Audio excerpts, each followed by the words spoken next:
What's going on? Wanted to do a quick follow-up video here about how the Giants fired their coach, Brian Dable, and there's a lot of talk about why they haven't fired the GM to go along with him. First and foremost, that's a lot of high-end people to get rid of in your organization in one shot in season. And with the statement that they released, it seems like there could be a chance at the end of the season that Joe Schoen gets fired, depending upon how these last 7 games play out. But I'm seeing a lot of people saying this is like reprehensible, this is disgusting, that the Giants wouldn't get rid of Joe Schoen too, and why just Brian Dable and all these things. And I'm confused by that because I don't want to say that Joe Schoen has done a great job as the GM, but I think he's done an average job. And first and foremost, if you fire Joe Schoen, who do you think is coming in here? Like, I think everybody thinks, oh, well, we get rid of Joe Schoen, you're just going to get like some amazing GM that's just going to hit on every player. And it's like, no, you know who you're going to get if you get rid of Joe Schoen? Another Joe Schoen, right? Another Dave Gettleman, another Jerry Reese. You're just going to get another average GM that hits on some picks, that doesn't hit on other picks, right? And I know people could argue, well, Joe Schoen has only hit on some picks because we pick so high in the draft, and that's because we're always losing. Right. In my opinion, a lot of it was coaching, and I'll tell you why. Because you go, well, how do you know if it's bad coaching? And I said this in a previous video. I said, you can't really even evaluate how Joe Schoen has done because the coaching has been so bad. You don't know if these players are good or bad. But here's some evidence as to why I think it's coaching. First and foremost, we've seen players leave the Giants and do much better, right? Xavier McKinney, Julian Love, Saquon Barkley, Daniel Jones. Okay, these guys have left the Giants and done much better than they've done here. We've also seen players come here who were pretty good and come to the Giants and don't really look that great. The 2 most recent ones, Paulson Adebo and Javon Holland. I think they've been okay, but they were brought in to be basically turnover guys because last year we didn't really have a lot of interceptions. And so they were brought in to help get us more interceptions, and between the 2 of them, they have no interceptions. Okay, so now they come here and they play worse. And to me, that's a defensive scheme issue.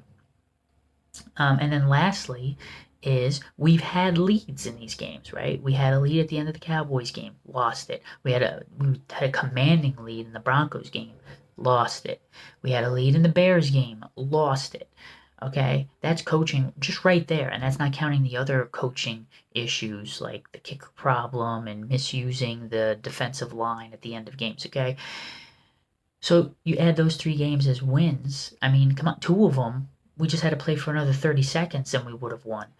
And we'd be 5-5 if you had those in. And I know you said, well, 5-5 is not a great record. It's not a great record, but remember, we still have no Cam Scatterboo. We have no Malik Neighbors. We have a rookie quarterback playing. We have a depleted secondary that, it just really was never the defensive strength of the Giants ever, but it gets even worse when it's depleted.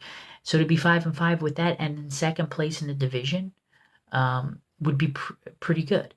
And who knows, with better coaching, maybe some of those games that we lost that I'm counting as a full loss wouldn't have been a full loss. Like maybe we do beat the Saints with better coaching because somehow they coach details and we don't turn the ball over 5 times.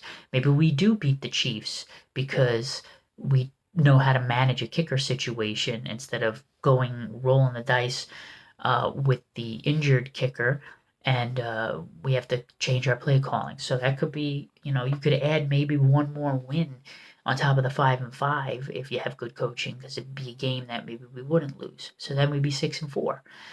Okay. Now look, I'm not saying Joe Schoen has done an amazing job, and I'm not saying I would care if he got fired. I wouldn't. But I don't understand these people that want him fired. But who do you want to get? You know who you're going to get? You're going to get another team's GM who they don't want because they don't think he's done a very good job. That's who you're going to get. Or you're going to get another first time, like you're going to get an assistant GM like Joe Schoen was or something, a first time guy who's never been a GM before, and you're hoping, oh, this guy's going to be a superstar. And it's like, well, you don't know. And even if he becomes a superstar GM, he's not going to be a superstar in his first few years. He's just not. You got to learn the industry, basically, the business, as Joe Schoen has done. And this is only his 4th year. He'll be going into his 5th year next year. And again, I'm not saying he's done an amazing job, but we want it both ways. On the one hand, we want to say how we don't do very good at player development, and we've seen all these players leave the Giants and be great, and that's ridiculous. But on the same time, we want to say, well, Joe Schoen hasn't brought any talent in here. And it's like, what? Like, everybody kills him for the Evan Neal pick. The Evan Neal pick was a unanimously good pick when he did it, and every other team probably would have picked Neal basically at the spot that we picked him at. And it was a lauded pick. All of a sudden, because he didn't pan out, now it's a horrible pick. I mean, how are we supposed to know? And how do we know he didn't pan out? Because it was coaching. Like, if the Cowboys had drafted Evan Neal, or the Chiefs had drafted Evan Neal, or the Lions had drafted Evan Neal, he might be a pretty good lineman. We have no clue. So it's hard to evaluate players, right? Kayvon Thibodeau is another one. A unanimously good pick when we did it. And everybody's like, oh, he's going to be the next Micah Parsons. Now, he hasn't been.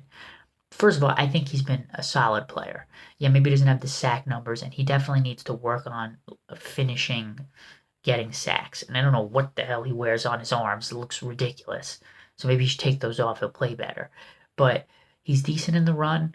He has a high motor. He's always chasing the quarterback down, chasing him off his spot. He's solid. Is he as good as where he was drafted? No. But again, is that because he's just not that good of a player, or is it because the coaches don't use him that well? And don't teach him additional pass rush moves and fundamentals. We don't know. And, there is the old thought process of a GM should get to pick at least 2 head coaches. Okay, so you could get on Schoen for saying, well, he picked Brian Daboll. And so that's a strike against him so even if you think the coaching was bad, that's a strike against Schoen because he picked Daboll. Okay, well, what'd you want him to do? He came from the Bills, Joe Schoen. So he got to see Daboll up close and personal as the Bills offensive coordinator. He liked the way he worked as an offensive coordinator, and he thought he had the tools to be a head coach. Turns out Daboll wasn't a leader and wasn't a well-rounded coach to coach the little details about every element of the team, like special teams and defense. Okay, he made a mistake there. But also remember, Schoen is going into his first year as being a GM that year, and a lot of GMs make their hires based on connections. So how many connections is Joe Schoen going to have in year 1? Some, maybe, and he probably knew a few other potential coach candidates, but he's got to see Daboll up close and personal and thought he was the guy. It was a wrong move, so now he's going to get one more coaching pick, and we'll see. And if he gets it right, and the Giants have a better record next year, winning record, then we'll know it was the coaching, and that Schoen is doing a pretty decent job. If it turns out that they have a bad record again, even with the quarterback in place and a different coach, well, now we know it's Schoen, and he's just not providing the right, talent at positions and the right depth, and that's on Joe Schoen. So, he's done some good things. As they said, he's modernized the front office, which I'm not going to give him a medal for. It should have been done already, but okay. He made a good deal to get back into the first round and get Jackson Dart. He's made some other good deals in regards to trades, like getting Brian Burns. That was a good deal. And he's had some misses with Jalen Hyatt and, Evan Neal stuff. It's going to happen. A GM doesn't hit on everything. I don't know where this amazing GM lives that just basically finds first-round talent in every round and rebuilds the team. It doesn't happen. And even if there was a GM out there who was doing that, he wouldn't be coming to the Giants, okay? Because he'd be staying at whatever team he's at doing that. Okay, so at best, what the Giants could hope for, here are the 2 options you get rid of Schoen, as I just said, right? You're going to get some other team's bad GM that they don't want, and we're going to take him thinking, oh, he'll be better here. Or you have to find another Joe Schoen situation, some guy who's not a GM. You're going to make him a first-time GM, and you're going to hope you found a superstar. And even if he does become a superstar, that next GM, he's not going to be one in year 1. It's going to take him 4 or 5 years to become that superstar GM. So I don't understand all this hate for keeping Schoen, and it's not even set in stone. He might go. If Kafka comes in and they go 0-7 over the last 7 games, Schoen might be gone too. But if he stays, I don't see a huge problem with it. I do see talent on this team. And I don't think Mara and the whole front office wants to go through another GM search right now with what the family is going through. And like I said, I could understand if, it was like we have absolutely no talent anywhere, or like maybe like we have one talented defensive lineman, we have like one talented offensive player, and then everybody else is not good. But that's not the case. We have people here. So I think it'll be fine. And as far as the coaches go, I've said this, already, but I'll just quickly run through it. John Gruden's not coming here. Okay, he's suing the NFL, and the Giants don't want to be involved with that. Plus, I don't think he's a good fit. He's too much of a personality. He's going to be too much of a distraction. Okay. Same with Brian Flores suing the NFL. I think he's suing the Giants specifically too. He's not coming here. Okay. Um, who else was it? Oh, Bill Belichick. Forget Bill Belichick is 1,000 years old. Okay, and he hasn't really been good since time. He had, I think, one good year where they went 10-6 or something after Tom Brady left. The game has passed him by. He maybe could get away with being a defensive coordinator for the Giants. Maybe. And even then, I don't know how good he would be. And he's 75. How long is he going to do it for? And he's got his own distractions with this weird girlfriend that's 20 years old. He's out. I think it should be Mike McCarthy. He's boring, but he's stable. Okay? He knows how to coach the entire team, not just one side of the ball. He knows how to pick good assistant coaches, and he knows how to have winning records. Now, will he get us over the hump in the playoffs to the Super Bowl? Who knows? Maybe. Like I said, maybe Jackson Dart could be his next Aaron Rodgers, such a talented quarterback that he can do that. But Mike McCarthy really should be the guy. Lane Kiffin, I'm 50-50 on it. He was the Raiders head coach. He was bad. Now he's the head coach at Ole Miss, and the biggest reason to bring him in is because he has a relationship with Jackson Dart. But you know what else had a relationship with Jackson Dart? Brian Dable, and that didn't save him, right? And he got fired. So, but I'd put him up there. So you have Mike McCarthy, you have Lane Kiffin. I don't know what this obsession is with Stefanski from the Browns. The Browns stink. They're horrible. Why would we want the Browns, and the Giants are becoming this way too, so let's be honest. But you don't want anything. It's like betting or fantasy, right? I don't want anybody from the Browns, anybody from the Jets, anybody from, these perpetually bad teams that just don't know how to do anything. Okay, so he's out. I don't want him. And then there's the talk about Mike Tomlin and who do you call it? Not Kyle Shanahan briefly for the 40, but he's not going anywhere. But Mike Tomlin and man, I can't remember the other coach's name now. But Mike Tomlin's John Harbaugh. Neither one of them, honestly, I don't think are leaving their teams. And to be fair, as some people have said, okay, what have they done now? Mike Tomlin won two. Everybody wants to claim like, oh, Mike McCarthy's not good because, he won a Super Bowl with Aaron Rodgers. So that was really why he won the Super Bowl. And then he had a winning record on the Cowboys because they had a great talented roster. Okay, well, what do the Ravens and the Steelers have?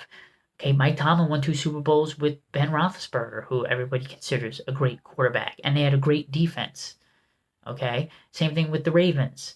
Okay, I'll hand it Harbaugh. He won the Super Bowl with Joe Flacco, who I don't really think is that good, but they also had a great defense and a talented roster. So how come those guys? They're amazing coaches, and we discount the great roster. But for Mike McCarthy, it's not Mike McCarthy. It's great rosters he had. Okay, and you know what? If the argument is that Joe Schoen has done a decent job, then that means the Giants have a pretty good roster. So bring in Mike McCarthy. He obviously knows how to have a winning record with a good roster, right? Okay, well, you have Jackson Dart, you have Malik Neighbors, you have some players on a defensive line. It's a good roster then, technically. And then we'll know. Bring him in. I think he's the best you're going to get. Because we have to be done with right now this, hey, let's get a coordinator and, hope he becomes the next hot head coach like McVay or no. It's not going to happen. We tried that already with Joe Judge. We tried that already with Brian Dable. It didn't work. We tried it with Ben McAdoo, none of these guys worked.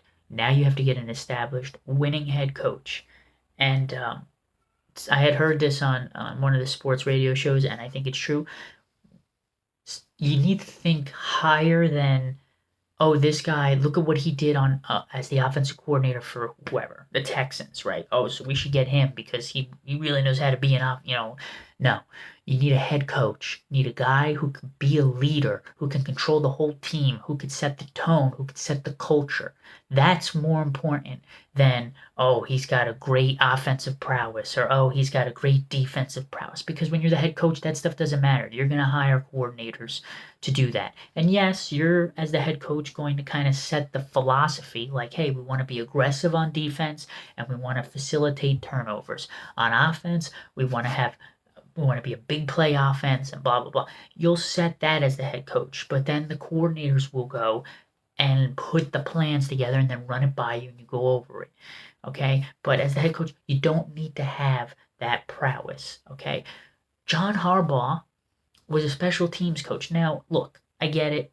The Ravens happened to get lucky. They made him a head coach, and he was great. They happened to be one of the lucky ones that picked a guy out of obscurity, kind of, and he became a good head coach. But my point being is he was a special teams guy, which is part of the reason why we brought in Joe Judge, because we thought we could then do the same thing. But if you know, John Harbaugh now is a head coach. He's not an offensive guy. He's not a defensive guy. He's a head coach, right? That's what Mike McCarthy is, the head coach. That's what a lot of these guys are. Andy Reid, okay, he's more like an offensive guy, head coach, but he's a rarity, right? And Bill Belichick was kind of like, all right, he's a defensive guy, head coach. Again, a rarity. And even with that, they are both extremely detail-oriented and go over the entire team. That's what you need here. A leader, a guy who's detail-oriented, who's going to set the tone, who's going to set the culture, and do all that. The football prowess part, first of all, it's a given. If a guy has been a head coach, it's a given that he has football prowess. And again, even if he doesn't have quite as good an acumen as, say, oh, this amazing offensive coordinator, this amazing defensive coordinator, it doesn't matter because he's going to hire his assistant coaches that could put that plan together. Because even in the game, I think it's more important for the head coach to be a game manager, manage the clock, to manage game time, in-game decisions, not to be hovering over, the offensive coordinator. Oh, what are we doing? No. And we've made that mistake now 3 times, and it hasn't worked. So those are my thoughts. Just wanted to put it out there, and, we'll see what happens. But everybody who's calling for Joe Schoen's head, 1, I don't completely understand it, and 2, you may get your wish at the end of the season anyway. So everybody just needs to calm down.